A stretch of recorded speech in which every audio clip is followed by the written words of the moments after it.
So our speaker today is someone that I met because I'm kind of involved with the Hispanic American Freethinkers, and they are a wonderful organization. And Antonio came across my path somehow at a meeting and was willing to come speak to us about his experiences in Puerto Rico. Now, they have a very active community. It's small, but it's extremely active. And I was really thankful that he agreed to come talk to us and tell us what it's like for him in his country. Antonio Jose Torres graduated from the University of Puerto Rico, Rio Piedras, where he studied economics and accounting. He has been active in the secular movement and did legal research as well as the treasury for the Humanist Seculares de Puerto Rico before moving to California in 2016. You know, he comes here for free. He paid his own way on Uber, and so please give it up to today's speaker, Antonio Torres.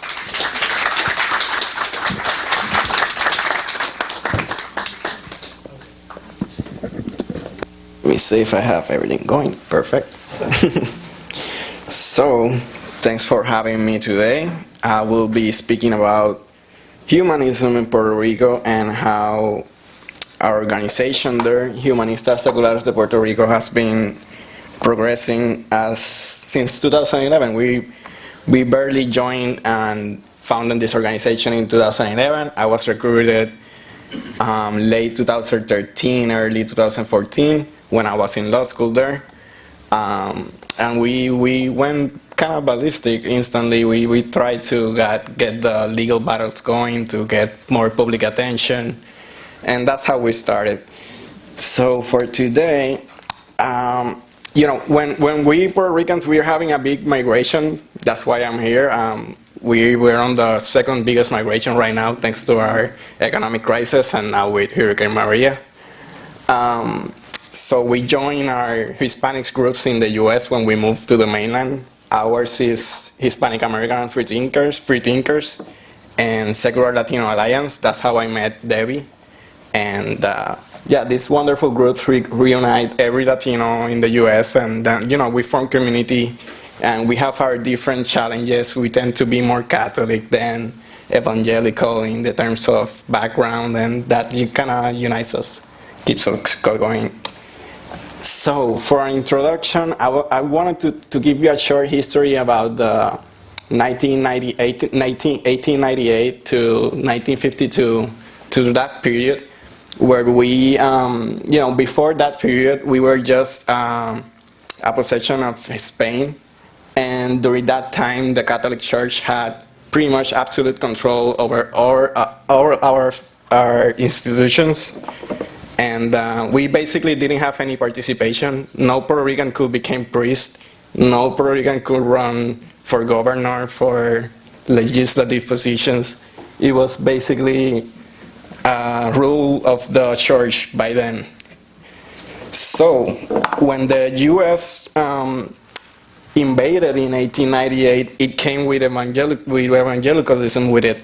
That kind of helped spur the church-state debate, since they wanted to have more control of the institutions, the education. So it's kind of a weird fact of history that it was evangelicals that drew the church-state debate during that time. And after fixing the Constitution in 1952, the tide kind of turned. It's now evangelicals being against church and state, and Catholics being pro-church and state. Separation is kind of weird. So moving forward, let me see. Our legal framework is similar to other states. We have the United States Constitution overthrowing every other constitution. We have the Puerto Rican Constitution, and then the Puerto Rico's laws.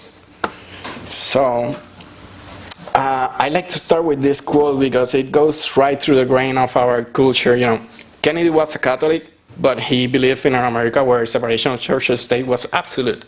We have that same terminology in our Constitution. We have a complete separation of church and state ingrained in our Constitution. That means that no religious activities may be promoted in school, in any of our agencies, or the judicial branch of government. That means we have a little bit of a stronger sentiment when we try to enforce the Constitution. So we have, since we've tried to start doing the activism, we try to enforce it, trying to go over the U.S. limit of mere separation and try to enforce the complete separation. It's been a challenge. As you may imagine, the evangelicals in the island try to move, since they tend to be pro-statehood, they tend to take the interpretation of the U.S. Constitution over the Puerto Rican one, and it has favored them so far. You already know your own Constitution and ours. Let me get through it. Yeah. It will be complete separation of church-state separate. So yeah, I wanted to go through over that part a little bit fast because this one is really where the meat of the thing is coming from. Ever since we started, we've seen a reaction over the religious right in the island that kind of spurred a new movement trying to get a hold of the institutions again, that launched a few of them into politics, and that gained them a few more power. So this brought up a movement that started creating fastings. They started organizing events over every municipality. We have 78 in Puerto Rico. That's how we are divided in there. So in these events, they try to, they go to, let's say, to the mayor of the city. They make him sign a decree that says, during this period, every person will perform acts of fasting and sacrifice to his or her heart, dictating in favor of our families and our city in the Municipal Coliseum. Christians, leaders of all denominations, and citizens in general will start fasting, and on the last day of fasting, we will meet in humiliation and unity before our Lord. And this was done with public funds. This was done with state funds, not only municipal but state funds, and in some instances it had to do with federal funds. This was organized by the community's church-based initiatives, the ones that were started by Bush. I don't know if you remember those, but we'll go through those in a few minutes. So what happens in these fastings? People pray, people dance, people use all kinds of tax-paid facilities to do all these actions. And not only do they stop there, they also promote certain politics when they do this. So they try to, since the LGBT community was gaining ground in our politics, they started to do these events in order to try to promote a more, let's say, homophobic agenda, LGBT-phobic agenda, trying to get the public notice around the fights that were going on in that time. In that time, we had marriage, legal battles, we had work issues in the workplace related to religious persecution. So they kind of organized around that and tried to keep it going. What date was this? I'm sorry? What date was that? So this happened between, let's say, 2014 and 2015. It was a big movement that, you know, we have 78 municipalities, and I think they managed to do it in 52. So those are 52 events that were paid for by the taxpayer, and, you know, we started challenging these events. We started sending Freedom from Information request acts, trying to find out how it was being financed. This helped not only get the word out to the public and make a big issue about it, but also it helped stop a few of these events. Since they were so confident in doing them, they kind of let a few of them very openly illegal to do so. So they had to cancel a few of those. In that sense, we made impact in this area.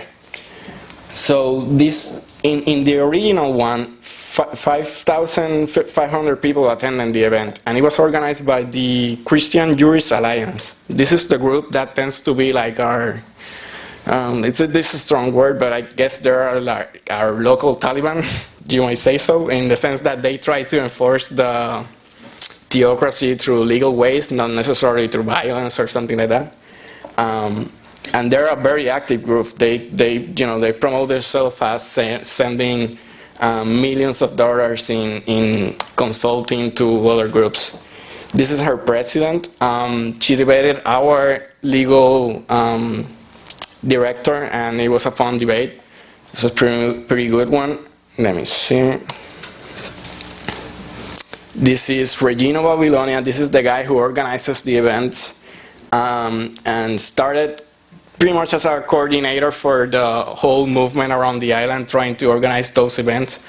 And then we kind of found out that he was, with some legal issues, he had a few corruption cases and all that. So that kind of helped stop the events eventually, because when the news got out that the director wasn't really the Christian family values guys, as you know, they tend to be. And this is the map as it went through. All the decrees that you see in the orange map and what is painted in orange are all the municipalities that had one event at some point. Let me see. So as I was saying, this was organized by the White House Office of Faith-Based Initiatives, and in our case, these laws were applied in our system in 2015 by executive order. This one in the executive order 32 established the faith-based initiative groups following the original White House initiative. And in 2009, our governor expanded that reach, setting a new office in the governor's office dedicated to these actions. This position held a salary, I think it was around 12 to 16,000 a month for a guy that basically reunited people in his office and organized the rest of the fasting events. And in 2012, this office extended to every municipality. So not only we have a faith-based initiative like we have here in the federal government that you have on the executive branch. So we have it on the governor's branch, we have it on the judicial branch, every office has one. We have it on every agency has a faith-based initiative office, and we have it on every municipality. So every mayor's office has a faith-based initiative office. It's a big burden in terms of financial responsibility, and we have not seen any acts or you could say, other than the fastings that I just showed you, we haven't seen any social work in terms of giving to the people, feeding homeless, or any other activities like that. So this office has been very political and not really engaged with the community. Let me see. So, about on what else do they serve? They serve as liaisons between government and the community. Mainly they do two things. They offer direct service, which we haven't seen, or they offer the capacitations for organizations to request state and federal funding for those services, which we haven't seen. And these are more examples of those proclaims as they spread through the island. These are other municipalities and the events. This is in Ponce in the south of the island. And this is more to the west. Camoy. We keep going, Maya West. This thing spread through the whole island like a wildfire. So this way municipalities spread, and it created the huge debate around church and state separation, something that we didn't really quite plan for. We were really hoping to spark some debate about it, but the way this took over the media, it kind of helped our cause. Immediately as this subject became a news, our membership became growing, our battles became more, we received more help from other attorneys that were interested in doing this. And so our group became more like a legal action group where every human rights group in the island went straight to look at church and state separation issues, even the ACLU. So we now, when we receive any complaint, let's say this is from school complaints from a teacher that's being told to do religious service during working hours, or whether it's an agency, workplace, religious issue, we now all cases are being referred to us, and we tend to work together with the ACLU and other organizations to try to fix this. And let's see, we have had, at least with the decrease and the fastings, we did at least 4, let me remember, I think we did 4 lawsuits, and we did like 19 separate freedom of information requests. All those 4 lawsuits received 4 different,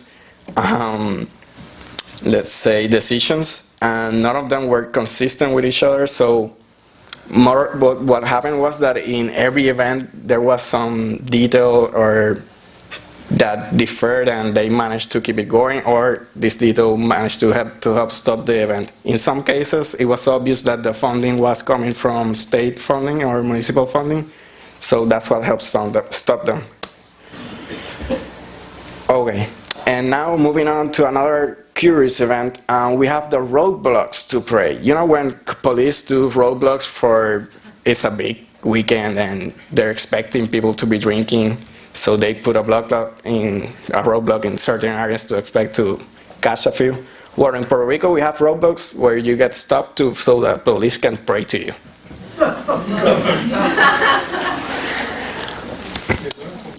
So you can imagine we receive a few complaints about this. And immediately the police tried to run around trying to come up with an explanation that would be consistent with the law. And they didn't find one, so they immediately stopped doing this. But, you know, in this sense, things like this were happening as a normal day, you know, about, oh, let's do a roadblock with the police and start praying to people. These things that were completely illegal, completely unconstitutional in Puerto Rico and in the US, you know, there was nothing to allow it to happen, were happening because there was no challenge to them. There was no community to organize to say something, to denounce them. And as soon as we started making a little bit of noise, we managed to stop them completely. So it goes to say that even in a hugely conservative area like it is Puerto Rico, humanism is spreading like wildfire. We have lots of young people there that, for some reason, they don't have any relation to the organized religion, whether it is the Catholic Church or the evangelical big churches that are springing up. Young people in Puerto Rico are leaving the church pretty fast right now. So we filed a complaint to the Civil Rights Commission in our government when this roadblock happened, and this complaint managed to stop the roadblocks from continuing. See a little bit more on the roadblocks. You can see pictures, people being happy about it. Other organizations came in and stepped up and filed complaints on their own. Decriminalization works with legalizing marijuana and stuff like that, but they joined the fight because in Puerto Rico, the organization that deals mostly with drug addiction is a Christian one, so this tends to be the secular version to them, and they're making progress in that area too. Let me see.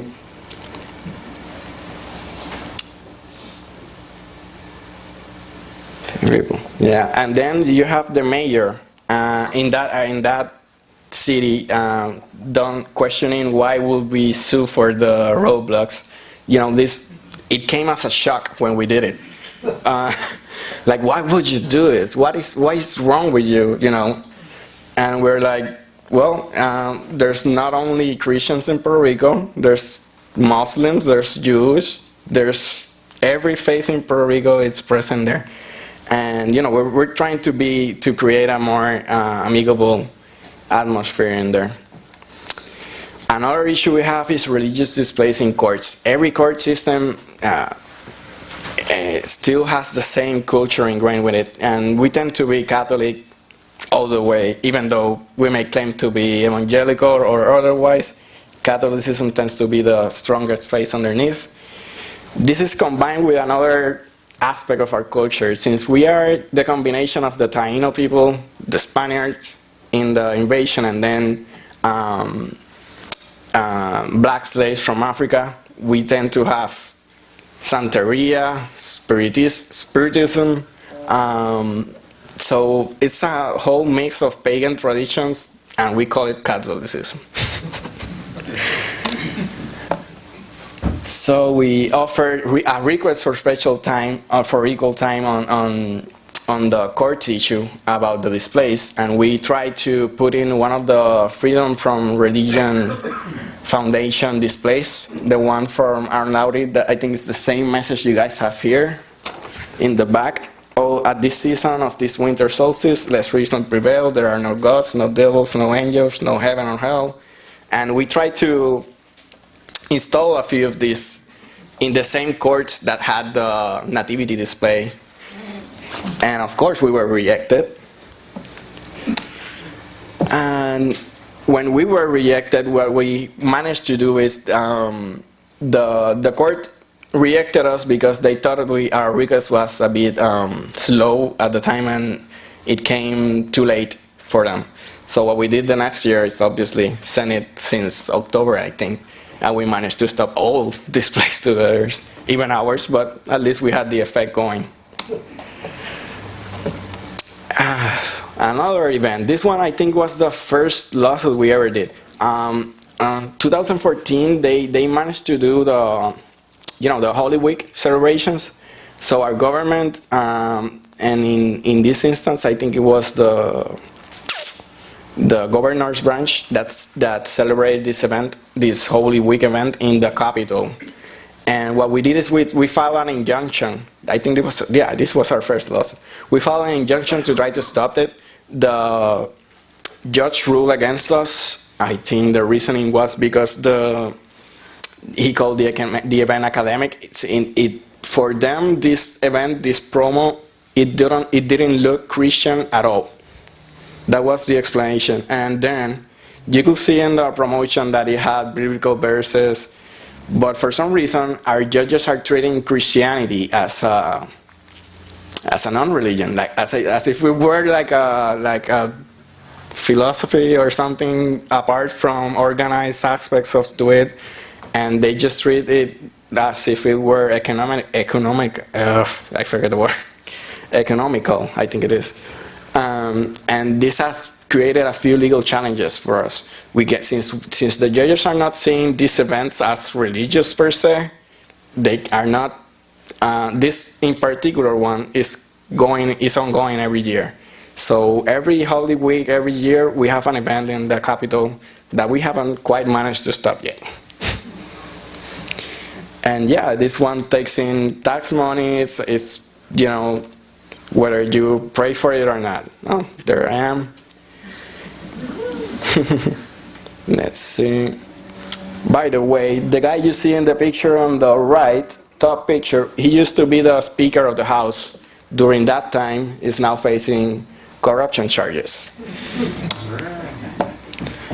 And yeah, that was our first protest ever. We were called Four Cats. So when you say, you start with a small group, that was our first group that did our first legal challenge. Right after that, our group, I think we grew up until up to 200 more or less members at some point, and then it kind of receded thanks to the crisis that we have right now.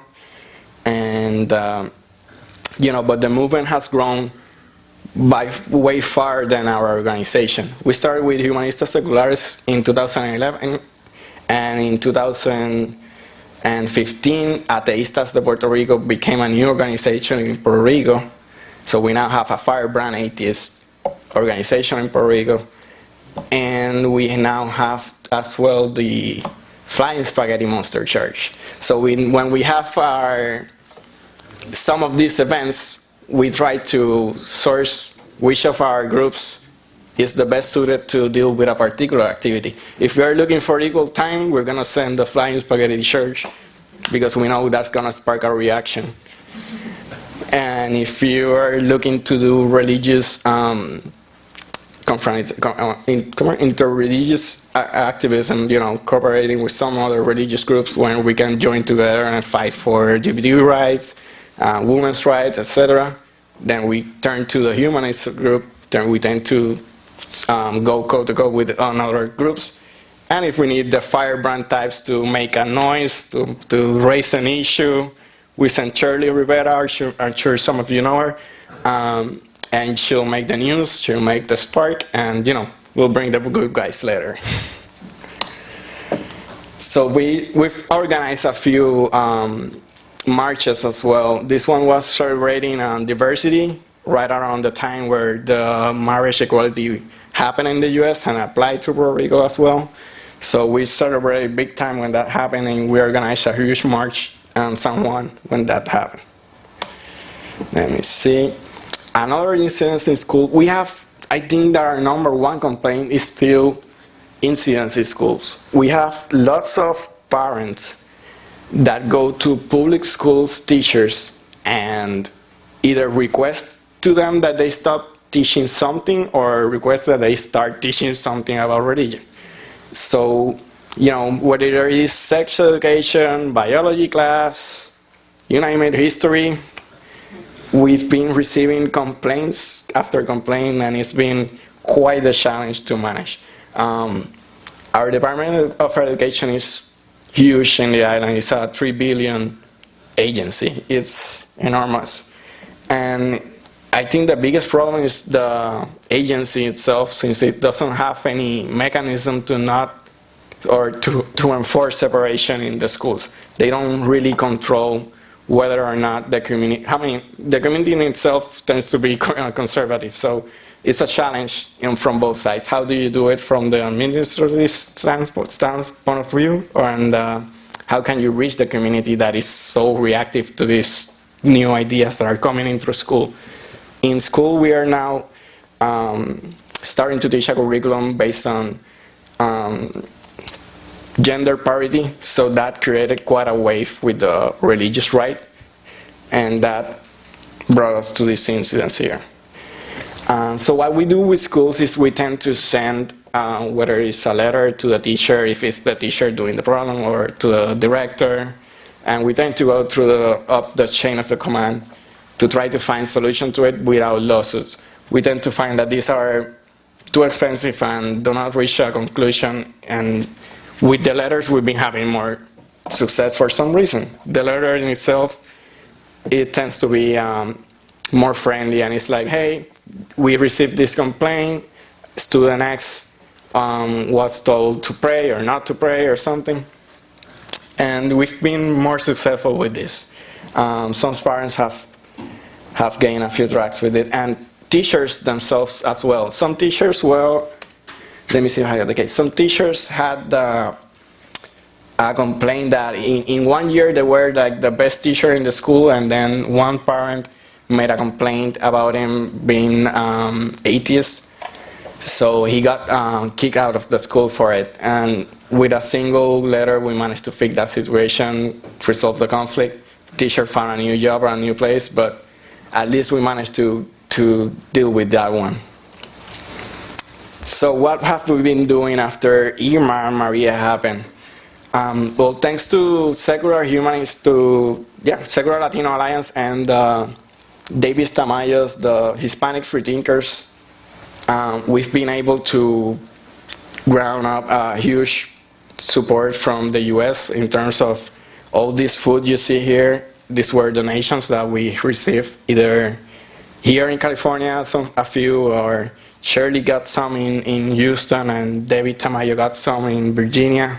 We sent those in an airplane, and we had our groups volunteering and giving out this stuff in 2 specific municipalities that were hit really bad, Utuado and Adjuntas. These areas tend to be really poor, the most poor in the island. So this was received really good, People were a little bit surprised that atheists were doing this, so that going door to door and then, getting through those reactions was a challenge for my friends here. And I'm happy to say that we only have one person reject the help. So that was kind of surprising. We were expecting a few of them. They tend to be really proud people. So, you know, they'd rather die of hunger than have received any help from an atheist. But we only had one of those. That was kind of a good thing. So yeah, I wanted to say special thanks to Have Free, International Ethics Union, and Humanist of North Central Florida for donating in that event. Yeah, other than that, let me see. Yeah, questions and answers. I didn't talk about myself much because I wanted to leave that part here. And the same as for the history of Puerto Rico. So if you have any questions, feel free to ask. All right, I'll pass the mic along. Make sure you hold it close to your mouth. I want to know what kind of fasting that is. That is an absolute fasting, in which case I won't be able to dance at the end of that, you know. I think it was more like a decorative fasting. They gather around at a very early time of the day. The event started at 6 a.m. and ended at 9 a.m. So they say they weren't eating at that time, but in some of the events, when we filed for the Freedom of Information request, we found out that they had food services going on and being paid for by contribution. So it was, that's why I say it's kind of decorative, because nothing really was happening there, even on the promo side. Well, in 1898, when the U.S. took over, wasn't the Constitution regarding religion part of that Constitution for Puerto Rico or not? So yeah, it was applied right when we got. Well, is it still part of the Constitution? How come you have all these religious pressures? Okay, so I don't understand. What happened is that during the period of 1898 to 1952, our Constitution was kind of in a suspense mode. We didn't have the one that was previously, since we were invaded. And in 1952, we were granted an opportunity to draft our own constitution. Oh, so it's different. Yeah. So our new constitution has, the one from 1952 has a stronger sentiment in terms of the separation of church and state. What we did is expanded upon the U.S. one. We added the word complete. We have complete church and state separation. Other than that, how it's been applied is the one challenge thing that you were asking. How is this happening? So what was happening is that everything was still culturally as it were before the invasion. Puerto Rico was still very Catholic. The base of it still didn't change. So these events kept going. Religious oppression kept happening, and it didn't stop with the Constitution. It didn't stop with the new You laws. have the Second Amendment, didn't you? Yeah. Oh, gee. How did these religionists spin the fact that the Almighty, merciful God completely devastated their island and economy? So as you can imagine, these fastings were happening because we were drowning in Sodom and Gomorrah. We were becoming an LGBT island, and the devil was invading us, and we needed to stop that. But apparently, God didn't hear us very well, and He sent Irma and Maria to confirm. That's my only conclusion so far. You know, you could ask these people, and their answer will be, "We didn't pray enough. We didn't fast enough." So it's not gonna change with another hurricane. Or they say, imagine how much worse it would have been if we didn't pray. Exactly. I'm sure they're saying that right now. Yeah. Thank you for all you're doing. I'd like to point out that Puerto Rico is host of the largest radio telescope in the world in Arecibo. I think it's under threat by the present administration to cut off the funding. Can you give us the latest on that? Another question is, does the American Civil Liberties Union work with you and help in any way? Yeah. So we, on the first one, the radio telescope, latest news we have is that we received funding to to repair it after the hurricane. So that's good news. That means that they're planning to continue to use it. That news wasn't there before the hurricane, so we thought that they were phasing it out and not using it anymore after 2019, I think. But it received funding for reconstruction, and that means it's going to be up for a little while longer. It's a very important instrument. It's the largest radio telescope in the world. Yeah. And on the other question, can you remind me again? American. Oh, yeah. So we worked with them on one specific case, and that kind of opened the door to work with another case. We had a complaint with a policeman that his name is Alvin Marrero. He's now a member of Humanistas Seculares de Puerto Rico after we helped him. He was a firebrand atheist as a policeman, and in the police, and this is something that, again, is going to create a shock, but police start, the police, when they start every shift, they give you like a prep-up where they give you what you're supposed to do and where you're supposed to go, what are your tasks and all that. So before they did this, they do prayer. And this policeman refused to participate in the prayer.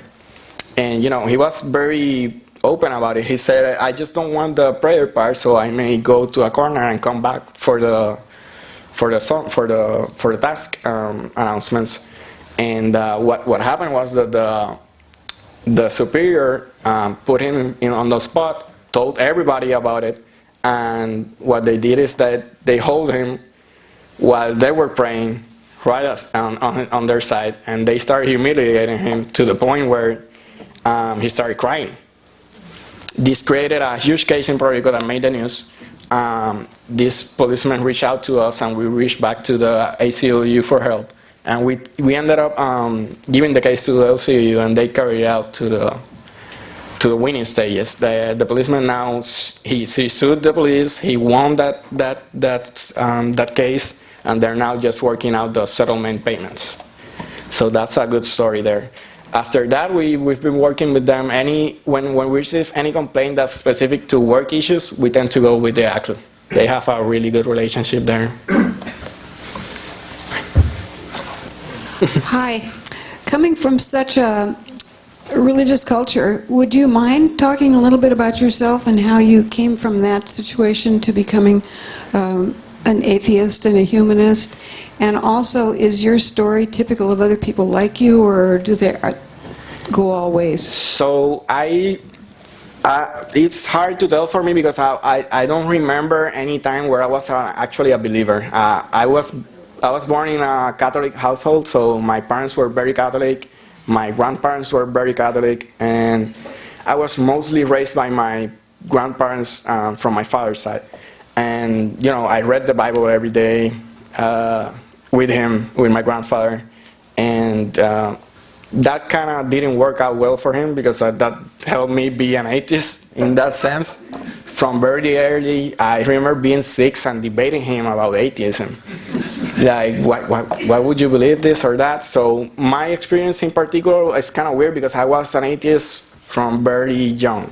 But what happened to me is that when I was 15 or more or less, around, let's say, 2006, 2007, I became hugely a follower of conspiracy theories. So to me, that's like another religion. So, Illuminati or HARP or chemtrails or lizard people governing, all that. I bought it all. And then after a particular event in my university experience, we had a huge 2010 a strike in 2010. And in that moment, I don't know who I was debating or why, someone gave me a copy of The Demon Hunter World. You remember that book from Carl Sagan? And that pretty much skewed me right straight into skepticism and never looked back since. That kind of gave me a new sense of purpose with the secular movement since I was involved from very early. But at this time, I wanted to make a change and amendments to the things I was spreading before. So that's why it became like really purposeful in terms of let's make a secular community in Puerto Rico and let's make some legal battles, legal challenges to the things that are happening. And yeah, in terms of how it relates to other people in Puerto Rico, I will say that young people in Puerto Rico are having similar problems in terms of conspiracism. It's bigger than religion right now. We have, whether it is anti-GMO or team vaccines or, many of these new conspiracies, even the flat earthers, I mean, I don't know where they came from. They weren't around when I was a conspiracist. So these things are they spread in different waves, and I think that the current wave is, with the alt-right and all this, is kind of more conspiracies than when I was. So this is becoming an issue right now. Any other questions?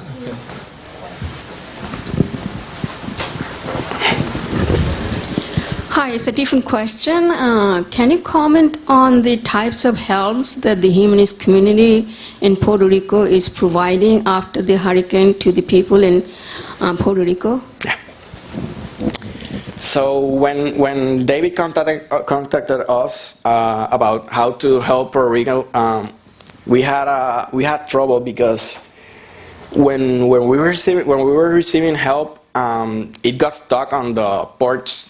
I don't know if you saw the news about it. Help was getting on the island, but help wasn't moving in the island because everything was so badly, the infrastructure was heavily damaged. So what happened is that we started thinking about how we can make lasting impact, knowing that people are not going to have electricity, knowing that people are not going to have clean water. So we started sending water chargers or solar chargers, solar cookers, water filters, that kind of stuff. It was more like a techie help in that sense. We were trying to get them online again. People were uncommunicated. I remember it was like a month until I reached my father. So that was really, really tough. Communication was brought down to the island, so we try to help in those areas with our community. Any other questions?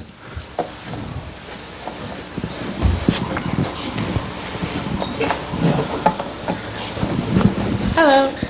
So, being a secular humanist in Puerto Rico, what was your relationship like with your parents and the wider community? And how do you kind of deal with the fallback of being who you are? So, you became the atheist. Whether it's in your school classroom or in your house or in your workplace, you are that one weirdo because everybody else is so religious. Other than that, they tend to be really, really acceptable of it. Puerto Ricans are more, I tend to joke about it, but I really do think that the Catholicism in there is mostly decorative. Where you ask them any detail about the Bible or do they go even to church on Sunday, most of them don't. It's mostly a cultural thing when we all just kind of agree to say yes, I am. But it's mostly not a hard ingrained like you see in the South with the evangelicalism. So it's more like it's a secular Catholicism in that sense. And what is more religious, it tends to be on the evangelical side. So since I came from a Catholic family, they didn't really bother me that much. My grandfather still debates me about it, but it's not in a rejection way or didn't try to oppress me or something like that. I had a really privileged background in that sense.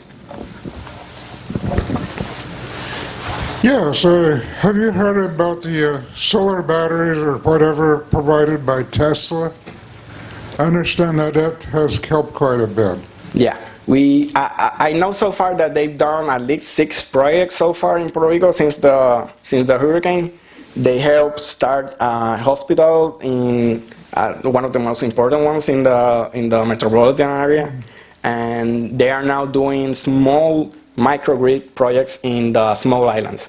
We have 2 small islands to the east side, Vieques and Culebras, and they're starting to help in those islands because those took more time to get to since they're separate from the... Yeah, it happens a lot quicker. Getting power happens a lot quicker. Yeah, and it's a long-term good investment in my opinion because since we're on an island, we pay really expensive petroleum, so solar being expensive as it is, it's not a bad investment in an island. We since both are costly, we'd rather go with solar in that sense. It tends to be a better solution long term. Okay, I have another idea. How about humanist Catholics or Catholic atheists? Because the clergy of the Catholic Church is more well educated than most, and you can probably put quite a bit of it away if you have a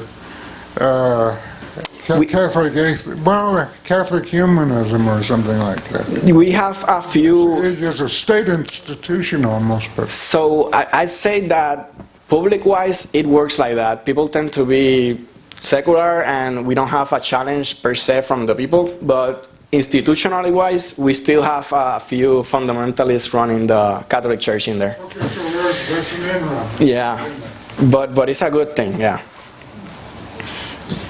Arthur Jackson here. I didn't hear you talk at all about connection with international humanism. Are you aware of the International Humanist and Ethical Union and do anything with them? Yeah, we are under their umbrella in Puerto Rico, and our president tends to be the one working closely with the IHU.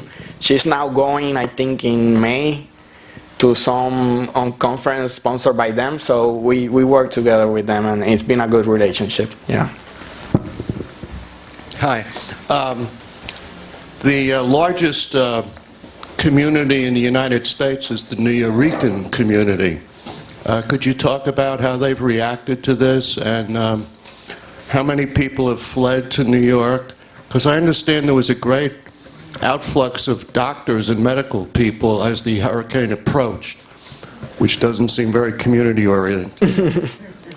What happened is that in Puerto Rico, we have a really stagnant economy since 2004, since the financial crisis.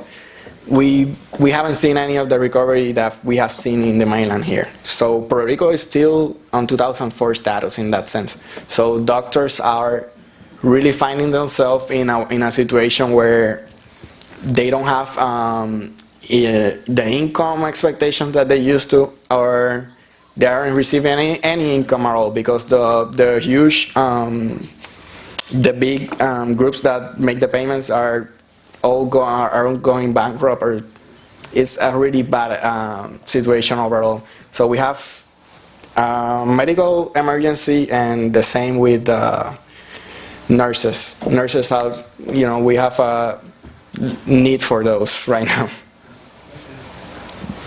This is just a follow-up comment to Arthur's question about IHEU, the International Humanist Ethical Union.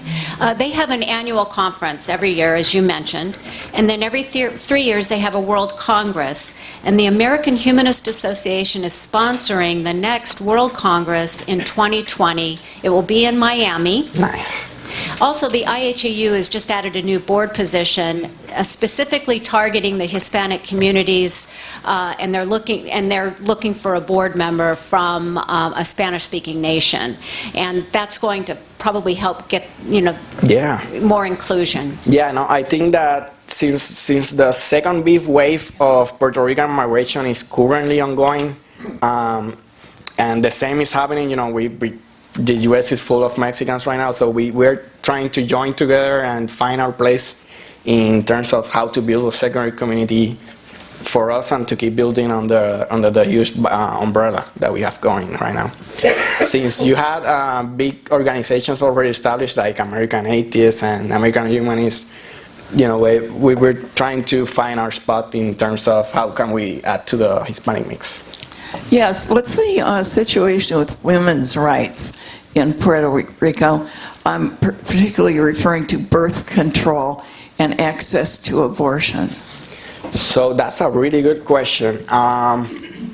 Let's see, I don't remember if I'm not aware if our code has changed, but when I was in law school in 2013, abortion was illegal. But since it was legal under the federal framework, it applied to us under the 14th Amendment. So we have that kind of challenge where, let me see how I put this. Our pro-statehood party is the most conservative of the island. So, the most conservative leaning. And that party has illegalized abortion, gay marriage, all these things that have come thanks to the U.S. federal SCOTUS decisions. So it's been a kind of an ironic challenge to them that the statehood is bringing progressive values to Puerto Rico, and they don't like it at all. In that sense, it's been, we have access to abortion, safe and affordable. I think it's paid for by the current health and government-sponsored program, and in that sense, it hasn't really become an issue. But we still have challenge to it. We still have to debate all those religious trying to stop it, and we have. Right now, the current government administration has like 25 members of the party that are really religious fanatics. That they're all Mike Pence wannabes. So it's been a challenge in that sense. But at least we have the 14 amendments, and that keeps us in the progressive way going forward. Well, it's about 12:15, so let's thank Antonio for a question and answer. Thank you all.